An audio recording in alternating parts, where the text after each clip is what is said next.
Hello students, welcome back to my channel Simplified Chemistry. So my dear students, हमने classification of colloid देखा था last lecture के अंदर and based on attraction force.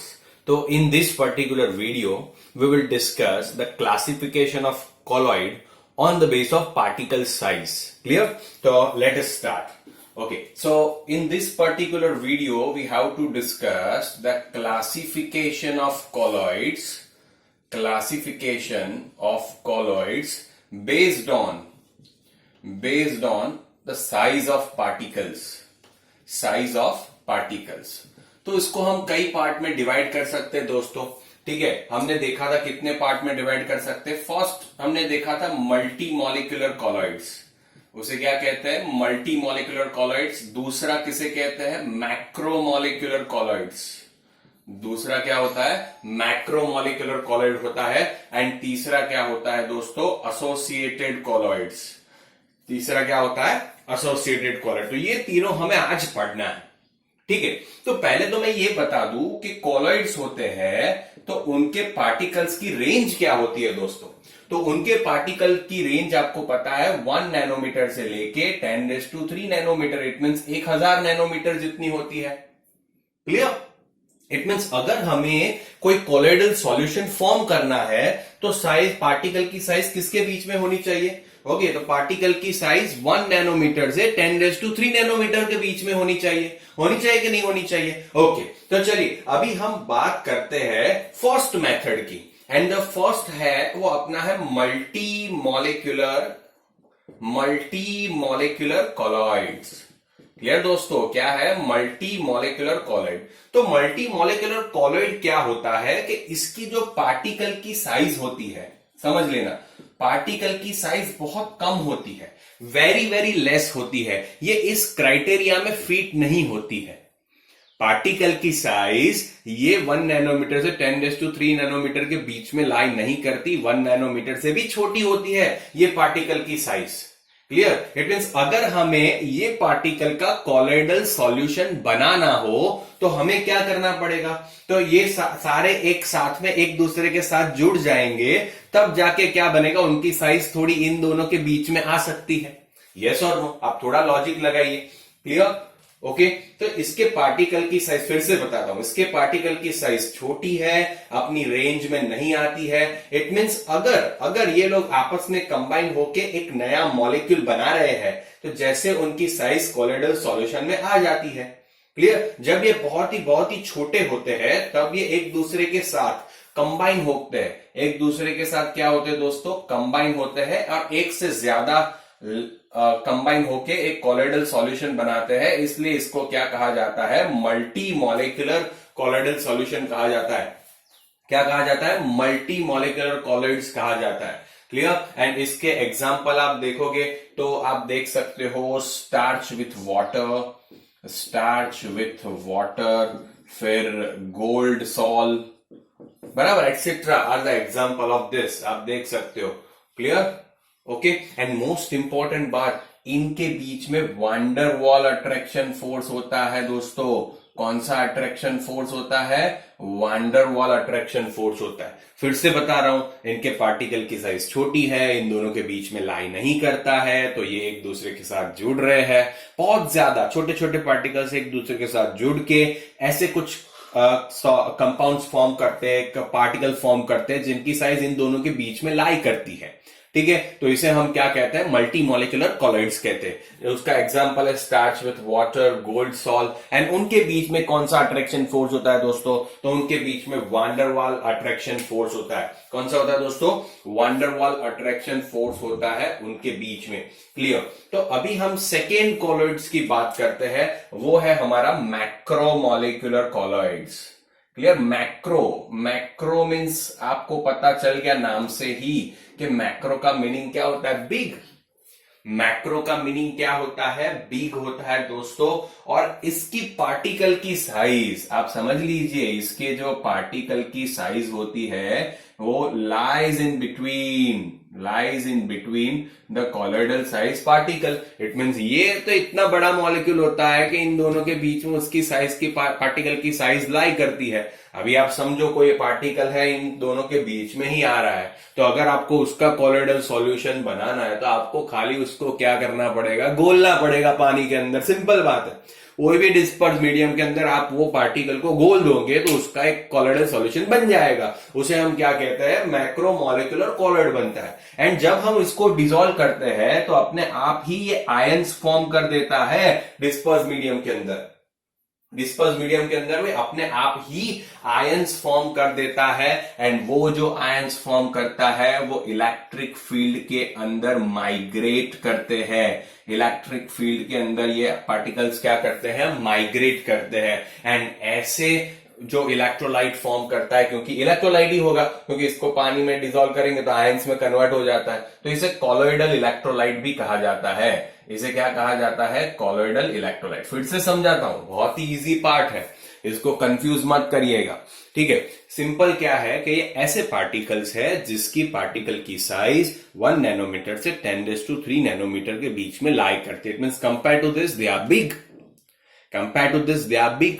तो हमें अगर इसका कोलोइडल सॉल्यूशन बनाना है दोस्तों, तो हमें तो इसमें क्या होता था, एक दूसरे के साथ जुड़ जाते थे एंड फिर बड़ा मॉलिक्यूल बना। ये ऑलरेडी बड़ा मॉलिक्यूल है, तो आप खाली उसको पानी में डिस्पर्जन मीडियम में डिसॉल्व कर दो यार, उसको डाल दो, ठीक है, अपने आप उसका कोलोइडल सॉल्यूशन बनने वाला है। और जब हम उसको डालते तो आयंस फॉर्म करता है, इसीलिए उसको कोलोइडल इलेक्ट्रोलाइट भी कहता है। अभी आयंस है तो एक पॉजिटिव होगा एक नेगेटिव होगा। And due to this reason हम कह सकते हैं उसको कोलोइडल इलेक्ट्रोलाइट भी कहा जाता है। इसके एग्जाम्पल हम देखें तो आप क्या कहोगे, इसके एग्जाम्पल में हम कह सकते हैं पॉलीमर्स, सारे एग्जाम्पल आएंगे, जैसे रबर ले सकते हैं इसके एग्जाम्पल में।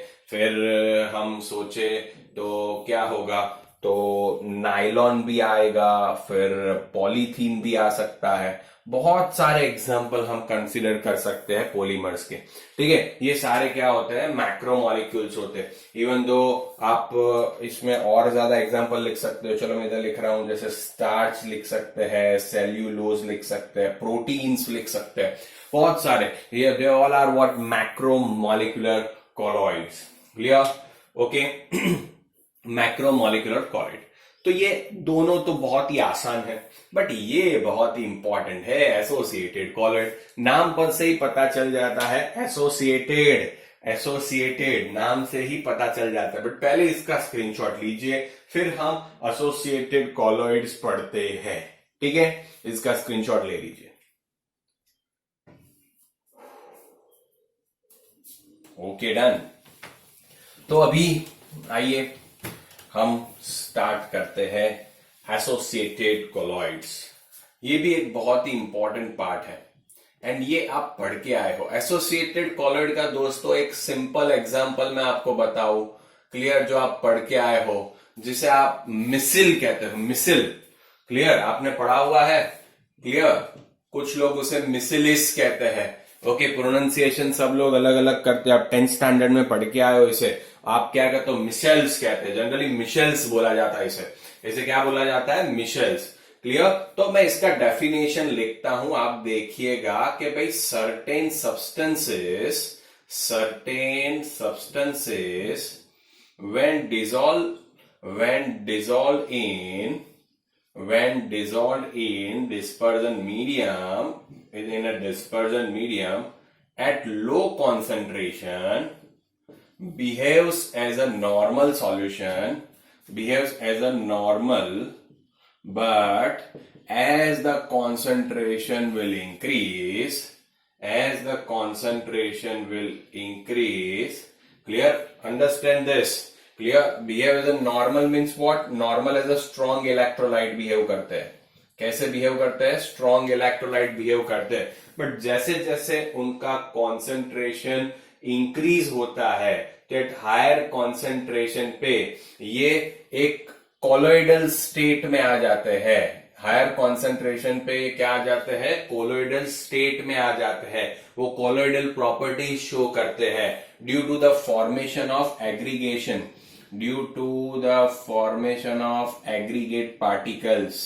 Aggregate particles. इसमें क्या होता है अभी आप समझिए। जब आप लो कॉन्सेंट्रेशन लेते हो लो कॉन्सेंट्रेशन पे खाली स्ट्रॉन्ग इलेक्ट्रोलाइट की तरह बिहेव करता है, बट जैसे जैसे इसका कॉन्सेंट्रेशन बढ़ जाता है तो ये कॉलोइडल स्टेट की तरह, क्योंकि जो पार्टिकल्स एक दूसरे के साथ जुड़ते हैं, पार्टिकल्स एक दूसरे के साथ जुड़ते हैं, एग्रीगेट होते हैं, जमा होते हैं, इकट्ठे होते हैं, ठीक है, तो उसकी वजह से ये ऐसा होता है। इसका बेस्ट एग्जांपल मिशेल है। क्लियर? तो अभी हम ये देखेंगे कि मिशेल बनता कैसे है, तो आपको पूरा कंसेप्ट आपका क्लियर हो जाएगा। मिशेल बनता कैसे है आपको पूरा का पूरा कंसेप्ट क्लियर हो जाएगा, ठीक है। तो आपको पता है कि सोप एंड डिटर्जेंट होता है, उसमें स्टीयरिक एसिड होता है, इतना तो आपको पता है, 10th स्टैंडर्ड में आप पढ़ के आए हो।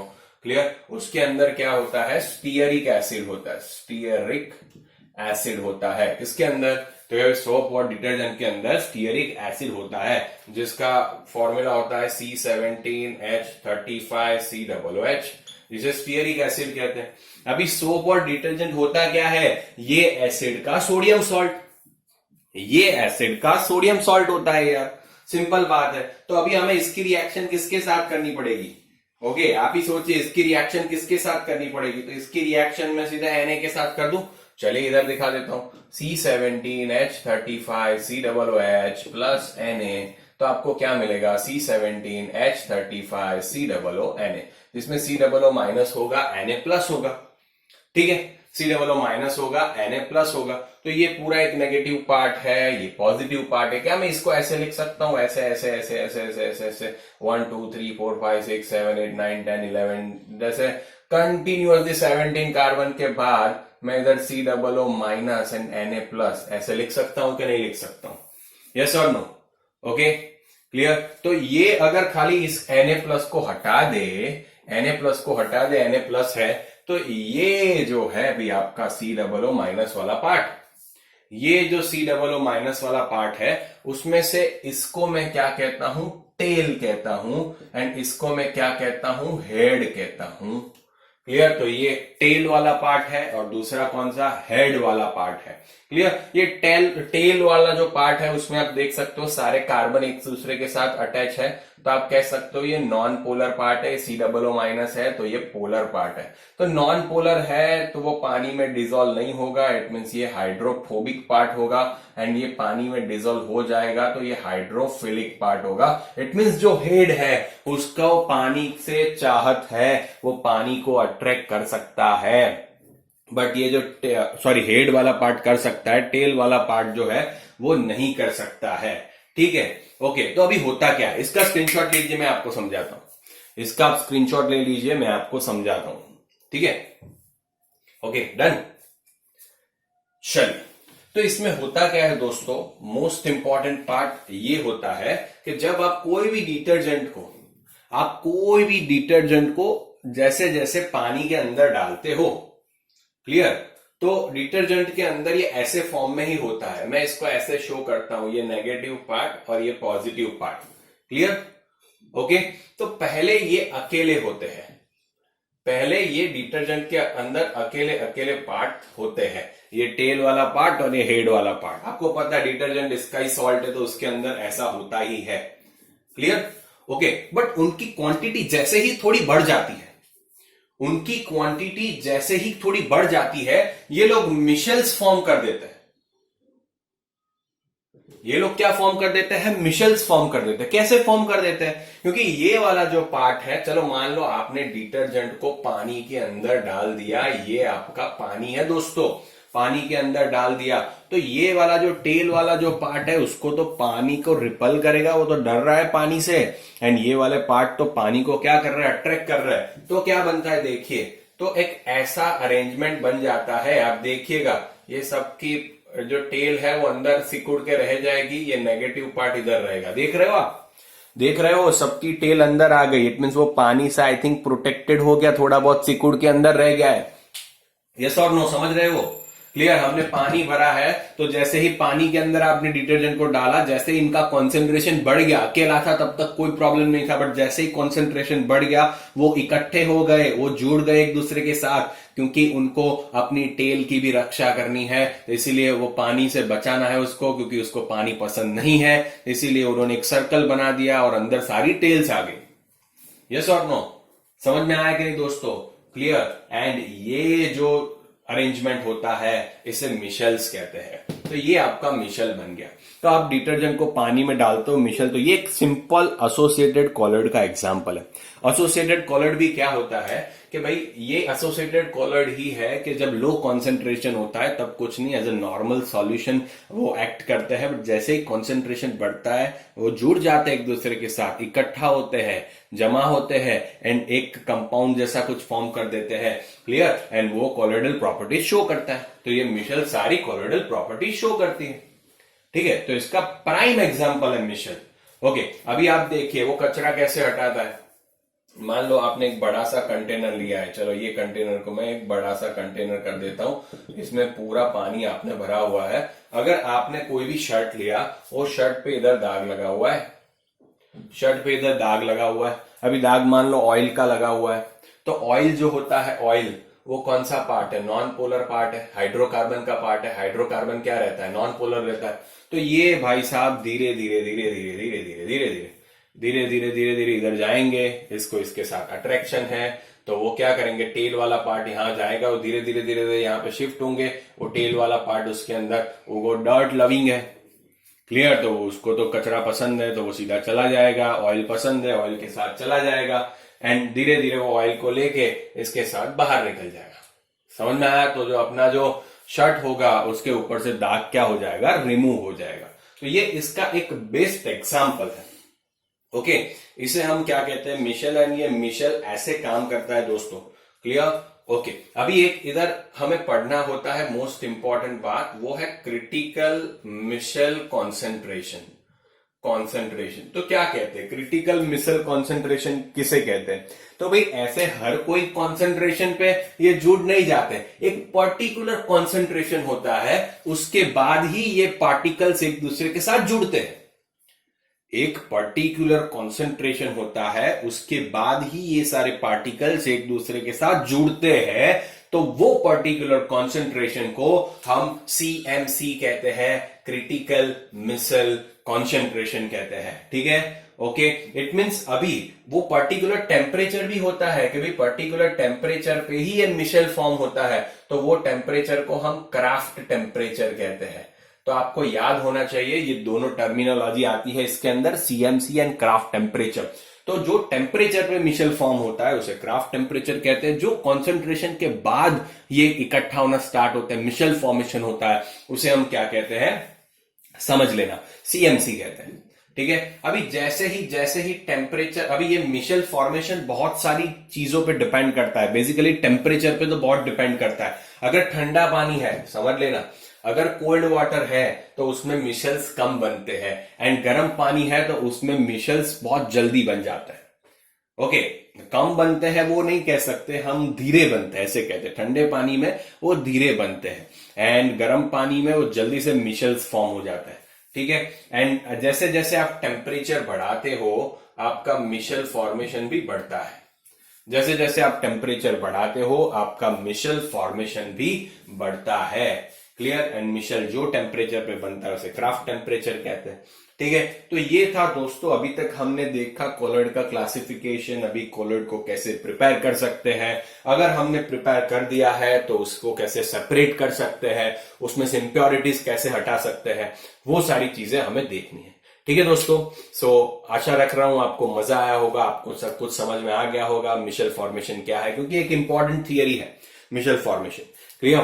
Okay, so thank you so much guys. If you understood everything, please do comment, press the like button and share with your friends and other students, those who really need this. Clear? Okay, thank you so much guys. Thank you.